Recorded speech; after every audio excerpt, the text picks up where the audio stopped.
Vie d'ici, il y a quelques jours, la Semaine des bibliothèques publiques se tenait et pour l'occasion, la Ville de Stoneham vous a rappelé qu'il y a un service de réservation et de cueillette pour la bibliothèque Jean-Luc Grondin. Vous vous rendez sur le site mabibliothèque.ca dans la section Stoneham et sachez aussi que si vous êtes à la recherche d'un livre parfait pour vous, ils offrent aussi l'aide à la sélection. Vous n'avez qu'à écrire à la biblio votre style de lecture habituel, nous partager l'âge de vos enfants, vos intérêts et nous allons créer une petite sélection surprise faite expressément pour vous. Pour les jeunes de Stoneham, nous tenions à souligner les initiatives de la MDJ La Baraque. Ils offrent à distance plusieurs activités passant de l'aide aux devoirs aux soirées bingo et défis évasion. Vos jeunes seront ravis de vivre de belles activités avec leurs proches de façon virtuelle. La Maison des jeunes de Lac-Beauport réalise le même type d'horaire et nous vous invitons à suivre les réseaux sociaux de tous ces milieux qui sont faits pour nos ados. Ils se surpassent en matière d'idées pour les jeunes qui résident sur notre territoire. Avez-vous entendu parler de HAPPI? HAPPI. C'est un projet de prévention des dépendances qui s'adresse aux jeunes de 11 à 17 ans du secteur nord de la Ville de Québec. En suscitant l'intérêt des jeunes par le biais d'activités et d'événements, HAPPI a comme mission de promouvoir que la plupart des jeunes ont de bonnes habitudes de vie. C'est vraiment intéressant comme projet. Nous vous présenterons d'ailleurs une entrevue dans l'émission Vue de chez vous des prochaines semaines pour mieux vous faire découvrir ce magnifique projet. Nous tenons à vous rappeler que les soins en massothérapie au Siberia Spa de Lac-Beauport sont disponibles tous les jours pour vous permettre de vous apaiser et prendre soin de vous le temps d'un instant. L'expérience thermale est toujours sur pause et soyez assurés que les mesures sanitaires sont bien respectées. N'hésitez surtout pas à prendre rendez-vous pour un massage. Dans les derniers jours, le Centre fonctionnel Stoneham vous a partagé les plans de leurs nouveaux locaux. Cross-training, open gym, musculation, appareil cardiovasculaire, yoga, zumba, nutritionniste, physio et plus encore seront accessibles. Vous avez qu'à vous rendre sur Facebook pour les suivre et voir les plans. En poursuivant, si vous avez des questions concernant la nouvelle école de Sainte-Brigitte de Laval, rendez-vous au sbdl.net. La Ville a créé sur son site Web une page pour répondre et résumer le plus précisément possible les informations concernant ce nouvel établissement scolaire. Si vous avez des questions concernant la nouvelle école de Sainte-Brigitte de Laval, rendez-vous au sbdl.net. La Ville a créé sur son site Web une page pour répondre et résumer le plus précisément possible toutes les informations concernant ce nouvel établissement d'enseignement sur notre territoire. Bonne lecture! Normalement, le saisonnier organise son traditionnel combat des chefs pour financer son programme Tournesol. Cette année, ce sera bien différent. Novembre sera donc le mois du programme Le Tournesol pour le bénéfice des enfants provenant de milieux défavorisés ou vivant avec un besoin particulier. Chaque paire de raquettes achetée à la boutique du Lac va permettre d'offrir 15 $ au programme. Bravo d'ailleurs à la boutique du Lac-Beauport pour son implication et bon magasinage. En terminant, n'oubliez pas d'aller faire un tour à la boulangerie du Lac à Lac-Beauport et si vous avez un intérêt, sachez qu'ils sont à la recherche d'un boulanger-pâtissier. Merci d'avoir visionné cette chronique de Vue d'ici.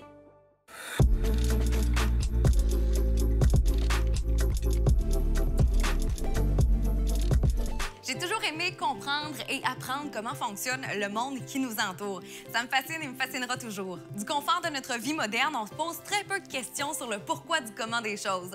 On fait que vivre avec ce qui est acquis et on oublie parfois tout le travail qui a été nécessaire pour qu'on soit en mesure d'avoir accès à une multitude de produits et de services. Aujourd'hui, dans la chronique, on va se coucher branché et moins niaiseux. On explore ensemble le trajet que l'électricité parcourt des barrages électriques jusqu'à nos maisons. L'électricité, c'est un concept très fascinant. Il s'agit d'une source d'énergie qui est utilisée pour de nombreuses applications de notre vie, si on pense au chauffage, à l'éclairage, ainsi qu'à l'alimentation des moteurs électriques. Bien que l'électricité existe sous forme naturelle, telle que la foudre, par exemple, ou encore l'électricité statique que l'on peut créer avec nos vêtements, eh bien, celle qui est principalement utilisée chez les humains, c'est habituellement celle qui est produite par des génératrices électromécaniques. Il faut savoir que ces génératrices sont animées par l'eau ou encore l'énergie du vent en mouvement.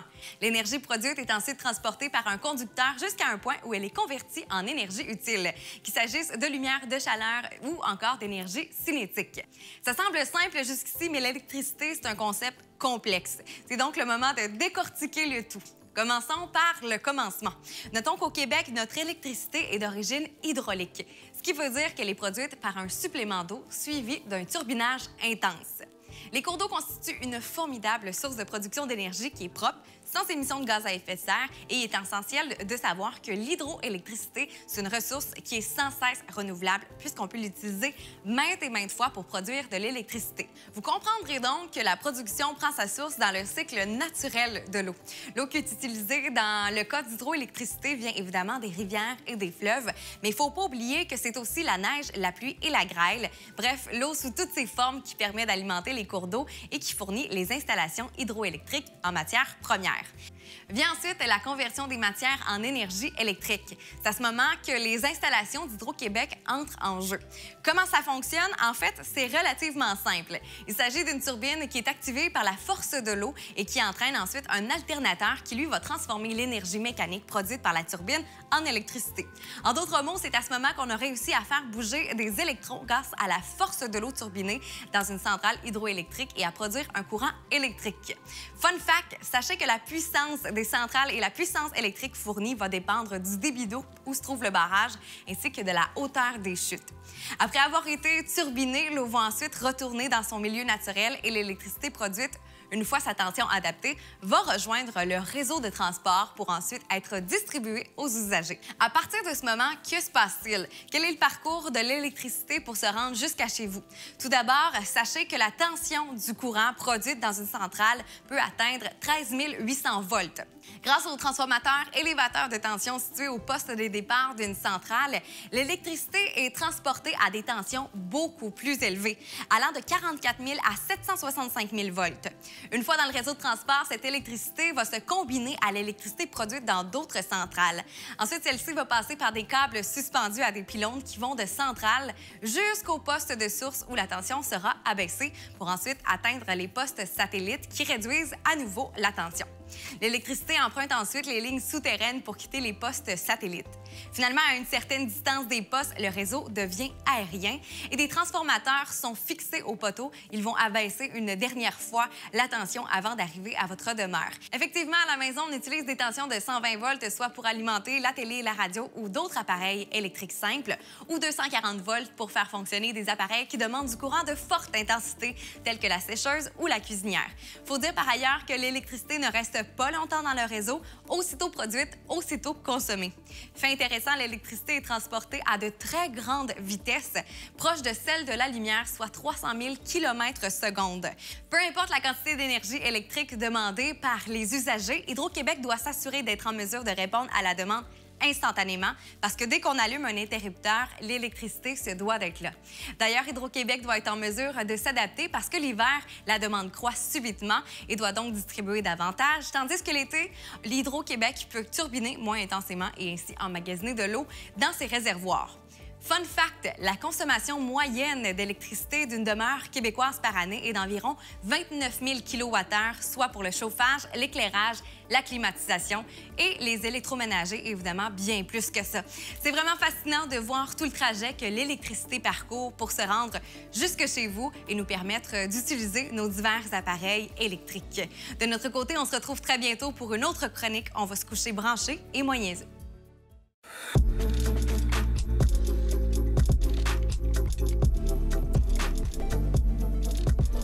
C'est le moment de faire le tour de l'actualité télé avec le temps gris qui s'installe ces jours-ci. C'est vraiment le moment parfait pour faire la découverte de nouvelles séries télé. Il y a plusieurs chaînes qui vous offrent d'ailleurs leur contenu en débrouillage pour tout le mois de novembre. Vous pourrez voir ou revoir les grands classiques des années 1930 à 1970 en version originale anglaise sur Silver Screen Classic.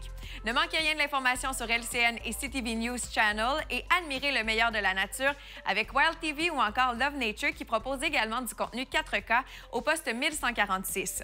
Pour connaître toutes les chaînes actuellement en débrouillage, vous avez qu'à vous rendre dans la section Actualité télé sur le site de CCAP. Nous rappelons aux membres que la CCAP va tenir son assemblée générale annuelle le 18 novembre prochain à 19 h de façon virtuelle. Pour participer, vous êtes invité à vous connecter à votre espace client où le lien de la réunion va être disponible. Veuillez prévoir quelques minutes avant le début de la rencontre afin de vous inscrire. Votre télécommande ne vous permet plus de calibrer le volume de votre téléviseur, votre routeur sans fil ne suffit pas à la consommation Internet de vos ados ou encore vous désirez acheter un enregistreur pour ne plus perdre vos émissions préférées, sachez qu'il est possible de vous procurer un équipement sans contact à toutes les heures du jour en utilisant les casiers intelligents Expedibox qui sont situés dans le hall d'entrée de la CCAP. Vous avez qu'à contacter un membre du service à la clientèle pour faire préparer votre équipement. Vous recevrez par la suite un code unique par courriel ou encore par SMS qui va vous permettre d'ouvrir le casier attitré à votre appareil. Une façon simple, efficace, sécuritaire et sans contact, accessible 24 heures sur 24, tous les jours. Maintenant, pour les nouvelles de ccap.tv, vous pouvez partager vos annonces tout à fait gratuitement sur notre babillard. C'est super simple et pour accéder au formulaire, vous avez qu'à visiter le ccap.tv. Vous allez trouver sur la page d'accueil un bouton « Annoncez-vous ». Vous pourrez envoyer vos informations et on vous invite à le faire au moins 2 semaines avant la date de votre événement ou de votre activité pour vous assurer d'une diffusion à la télévision. C'est un service qui vous est offert gratuitement. Pour l'émission Mange local en novembre, on vous rappelle que nous visitons les aliments arsenaux et la forêt vive de Stoneham. Vous allez aussi découvrir les jardins de la résilience à Saint-Adolphe et Chloé va déguster les produits de la boulangerie du lac à Lac-Beauport. Ne manquez surtout pas notre concours Mange local au mois de novembre. Le Grand Prix en fera saliver plus d'un. Vous avez qu'à rester à l'affût et suivre notre page Facebook. CCAP est vraiment heureuse de mettre en lumière les commerçants d'ici avec le service J'encourage local. Afin de promouvoir la consommation locale, nous offrons ce service d'affichage tout à fait gratuitement. En raison des mesures sanitaires mises en place, il nous fait plaisir de vous retransmettre la messe de la paroisse Bon Pasteur sur les ondes de ccap.tv. Elle est présentée les samedis et les dimanches à 11h et 23h.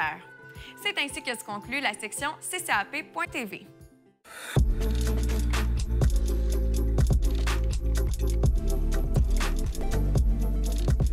Le Québec d'aujourd'hui regorge de femmes d'affaires au parcours inspirant. Quel que soit le secteur d'activité, les femmes modernes cumulent de plus en plus de postes prestigieux, en plus de démarrer chaque jour des entreprises et de les diriger. Les femmes font plus que jamais leur marque dans le monde des affaires. J'admire ces entrepreneurs qui osent se lancer dans le vide pour poursuivre leurs rêves, leurs passions de manière indépendante afin d'en faire leur métier. Chaque femme qui mène un projet qui lui tient à cœur est une source d'inspiration qui mérite toute l'attention que l'on peut lui porter, ainsi qu'une place de choix dans le monde des affaires. Aujourd'hui, j'ai le plaisir de vous présenter Chloé Brochu, propriétaire de la boîte de communication et d'événementiel Équipe Panache, une entreprise installée à Stoneham.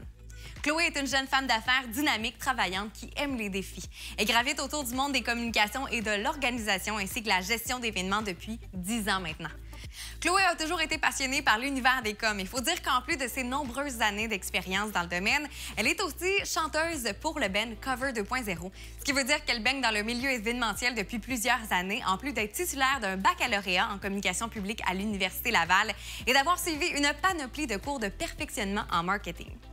Avant même de lancer son entreprise Équipe Panache, Chloé travaillait dans le secteur à titre de travailleur autonome.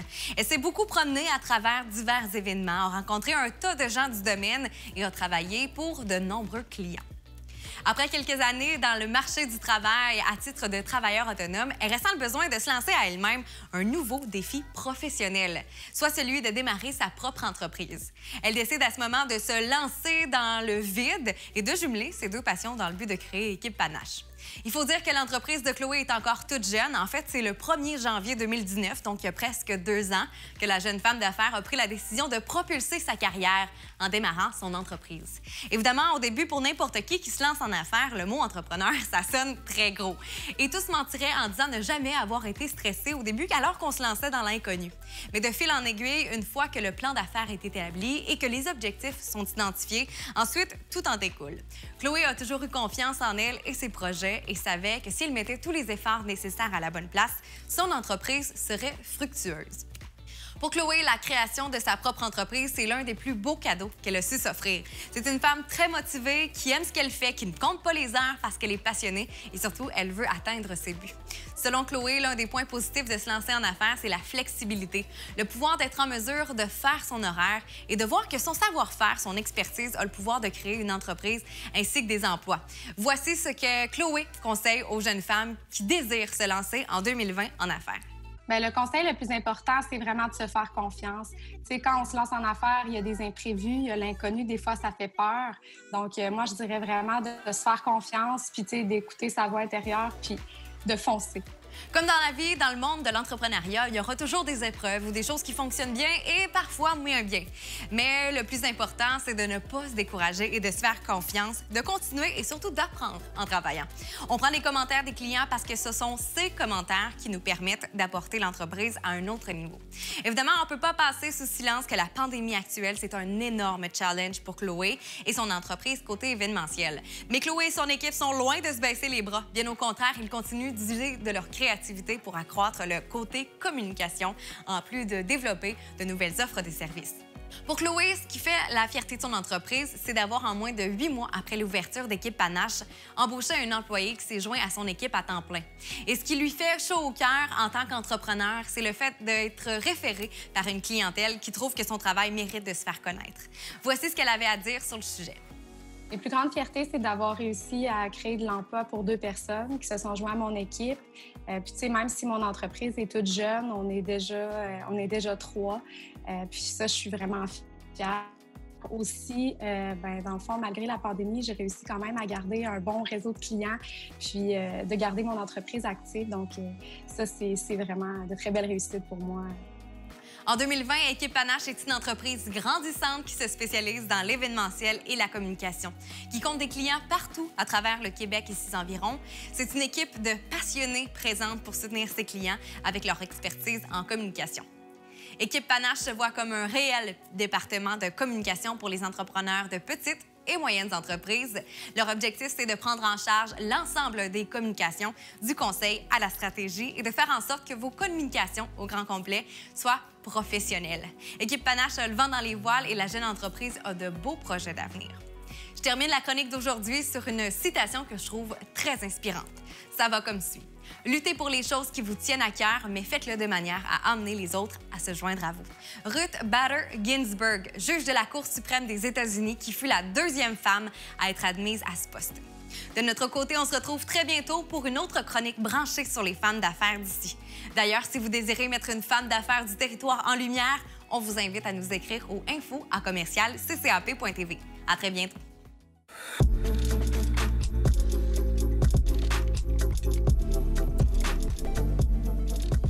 Aujourd'hui, dans la chronique techno, je vous parle du micro-ciblage et de la politique. On dit souvent que quand les États-Unis ont la grippe, le Canada tousse. Notre lien est bien plus fort que les simples frontières terrestres qui nous unissent. Et d'ailleurs, moment historique, dernièrement, la course électorale a eu lieu. C'est un événement majeur qui mérite clairement notre attention. Fanatique de politique ou pas, c'est pas long que tout le monde est au courant. Les réseaux sociaux deviennent rapidement le point focal en politique, surtout depuis l'arrivée de Trump au pouvoir. Étant constamment en train de faire valoir ses états d'âme sur Twitter, Trump a réussi à attirer notre attention sur l'importance des réseaux sociaux dans l'écosystème démocratique. À quelque part, il faut lui dire merci, parce que les réseaux sociaux sont bien plus qu'un tribunal populaire ou un lieu d'expression dont l'écho est mondial. C'est un outil qui remet en doute l'essence même de la démocratie et voici une des raisons pourquoi. Aussi banal que peut être Facebook, surtout dans le cadre politique, se cache un outil puissant nommé le micro-ciblage, capable d'influencer votre opinion en un clin d'œil. Utilisé tout d'abord pour les commerces et les entreprises, le micro-ciblage est emprunté dans le but d'augmenter le trafic et ou les ventes. Par exemple, si un restaurant haut de gamme veut avoir plus de clientèle, il va créer des publicités sur Facebook et s'assurer qu'elles n'apparaissent qu'aux gens qui ont comme intérêt la nourriture haut de gamme, dans le bon quartier. Après ma barre, ça semble être assez simple et pas trop dangereux, jusqu'au moment où les algorithmes sont en mesure de savoir ton repas préféré et de te proposer de réserver une table à l'heure que tu manges le vendredi soir. Cet algorithme-là vous étudie en écoutant et en scrutant chacun des mouvements que vous transcrivez. Au final, chaque habitude est généreusement vendue aux algorithmes qui empruntent le micro-ciblage pour offrir aux entreprises qui paient pour des publicités des audiences encore plus pertinentes et efficaces. Tu sais, on dit souvent « timing is everything » ou en bon québécois « tout est une question de timing ». Bien, au niveau des comportements d'achat et du moment de proposer un produit, c'est la même chose. Mais là, l'affaire, c'est que, bon, OK, d'influencer ce qu'on achète, c'est une chose, une grave chose, mais d'utiliser cette industrie au profit de la politique, ça questionne notre réel pouvoir de décision politique. Surtout quand on se rappelle que c'est l'essence même d'une démocratie. C'est pas mal ça. Il faut savoir que dans un cadre politique, les règles du jeu publicitaire sont légèrement plus strictes, mais les partis réussissent à tirer leur épingle du jeu. Par exemple, un candidat peut essayer de décourager une tranche de la population de voter en misant sur les peurs ou les préjugés. Comme seul notre candidat vous protégera des immigrants ou confirmer des perceptions comme l'autre candidat est encore pire que vous ne le croyez. Bon. C'est un peu tiré par les cheveux, vous allez me dire, mais le problème est vraiment réel et ça date pas d'hier. En 2016, la Russie a utilisé cette stratégie pour influencer les dernières élections fédérales américaines. D'après les documents remis au Congrès américain, un grand nombre de publicités financées par l'organisme russe IRA visent des communautés spécifiques. Certaines de ces publicités s'adressent clairement à l'électorat de Donald Trump. Au bon timing, l'agence russe fait apparaître du contenu sur les fils d'actualité d'utilisateurs qui avaient de l'intérêt pour le port d'armes, le Texas, la police, le Tea Party ou le drapeau confédéré. En bref, c'est des utilisateurs aux opinions conservatrices qui ont eu des propositions de slogans et d'images à la gloire de la police américaine ou contre l'islamisation de Houston. D'un clic, les pauvres victimes étaient renvoyées sur des pages de groupes Being Patriotic ou Être patriote où ils pouvaient trouver d'autres contenus du même genre. Au moins 500 de ces publicités ont ainsi été financées par IRA, soit près de 15 de celles identifiées par Facebook et transmises au Congrès américain en novembre. Malgré le fait que les gouvernements travaillent vraiment fort pour restreindre le micro-ciblage publicitaire politique, la partie est loin d'être gagnée. Vrai de dire que Twitter a banni les publicités politiques en 2019, Google a simplement restreint le micro-ciblage publicitaire politique et Facebook a peu ou presque limité ses politiques. La cerise sur le sundae, c'est que les agences de surveillance gouvernementale n'ont souvent pas assez d'effectifs pour imposer des amendes et des réglementations pour les géants qui grossissent à vue d'œil. Au Québec, la Russie ne finance peut-être pas les candidats, mais par contre, le micro-ciblage nous atteint. Le meilleur exemple est celui des conspirationnistes. Pour eux, la pandémie n'est qu'un complot organisé par les compagnies pharmaceutiques qui a comme supposé chef d'orchestre François Legault. Le problème, pris dans une tornade de contenu, ils sont plus capables de se sortir la tête de l'eau. Plus ils consomment de contenu conspirationniste, plus le contenu est présenté. L'algorithme vous donne ce que vous avez envie de voir. Les publicités de propagande commencent et vous tombez dans des groupes. La réponse devient alors claire. À passer des heures et des heures par jour sur nos téléphones, c'est normal de tomber dans le « ben voyons, c'est clair que c'est un complot ». Ici, notre gourou se nomme Monsieur Cossette Trudeau. Il a plusieurs fois remis en question la nécessité d'adopter des normes sanitaires publiques et juge que le premier ministre du Québec, François Legault, fait partie du complot. Son auditoire, que ce soit sur Facebook ou sur YouTube, où sa chaîne compte 120 000 abonnés et a pris beaucoup d'ampleur depuis l'éclatement de la pandémie. Il est devenu ainsi la figure de proue au sein du mouvement qui vise à protester contre les règles sanitaires québécoises, notamment le port obligatoire du couvre-visage dans les commerces et le transport collectif. Il faut savoir que Facebook a pour la première fois réagi et publiquement bloqué les contenus extrémistes publiés au Québec.